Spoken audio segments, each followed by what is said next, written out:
mabhurugwa I like that one. That's angari fire zvose. Ground remukati rebhora nemuground repanze.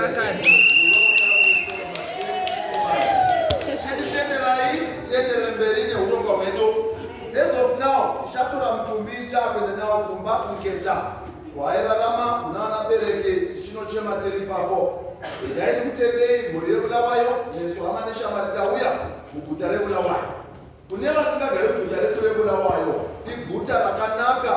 It is the city of kings and queens. Saka pane zvatichaita zvose, act like a king, behave like a queen. Udzari kuti munhu wazvinzwa here munhu waMwari. Wazvinzwa here munhu waMwari. Number two, nhamo yamukoma tendai. Munhu akawa nemukurumbira mukuru munyika yekwedu. He even played for our national team. Saka malevhoro evanhu vanouya zvinosiyana. Uchazozviona kana ukaita mbiri. We expect to have vanhu vakuru. Saka inisa mufundisi wenyu ndichakumbira kuti uzame kuchengetedza unhu hwako. Usazorasirwa neunhu hwako patiri kuchema. Itipi yamurikuwana kubva kuna mufundisi wenyu.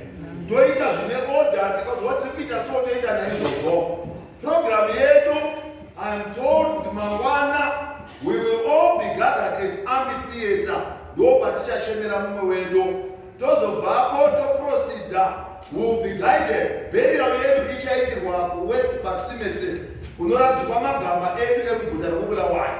Nyabengicela tozame sithandekayo sizame kuba ngabantu abagcina ubuntu babo. Sikhale uchenze sibani ukukhala isizwe sidabukile kube le-order. Nasizobona abantu benkosi.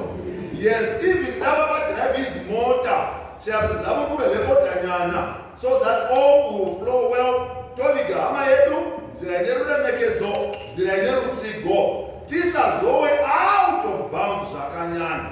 Kuti vanhu vanotarisewo marumbe kwandoro. Tarisewo shama dzacho marumbe ekupedzisira. Mina ndiyamumwiri nzeve njengomufundisi, but I will be there guiding all of us. May the good Lord comfort us mathandekayo. I am proud for what you have done. The whole day, takamira mtumbi wedu. It shows maximum respect. May God be with you. Tomorrow kwakona, kuneva notewa smart way makageza. Udzari kuti zvati namufundisi geza Geza shamwari. Abana mauniform amakite bhora, ichaya mauniform enu. Bani kujana vanhu venkosi. Everybody here or here on all sector, let there be order. On behalf of Zororo Pumulani, we are proud to work with you, Vantuekose. Also on behalf of Dav's family, we are proud to work with you. Chimbona yo zakati wana baba Dav's kuigapo wedu. Tebie zimota, tebie mabazi, tebie madriver, tebie mfundis. Chimbona yo Dav's yawe ya bo. Dav's yawe ya bo. Thank you very much. So as of now, Chakumbira, Mako Beres, Edward Dav's family, Vatibatsile, viewing yedu ichazowako mangwana.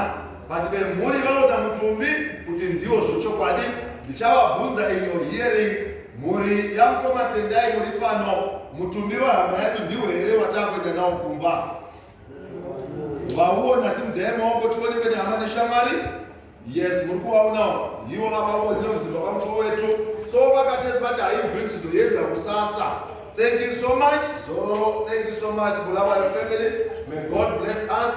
Chaimba huyo tichinorodha mutumbi wedu. Tikanga tarodha mutumbi tonopinda mudzimota dzedu as we will follow behind convoy yedu up until we reach our destination. May God bless you. Tirege kuwana vanozofarisa vachiwo encroach the convoy. Let there be order in our going. Niyabonga. Thank you. Ngatimbeleni huyo.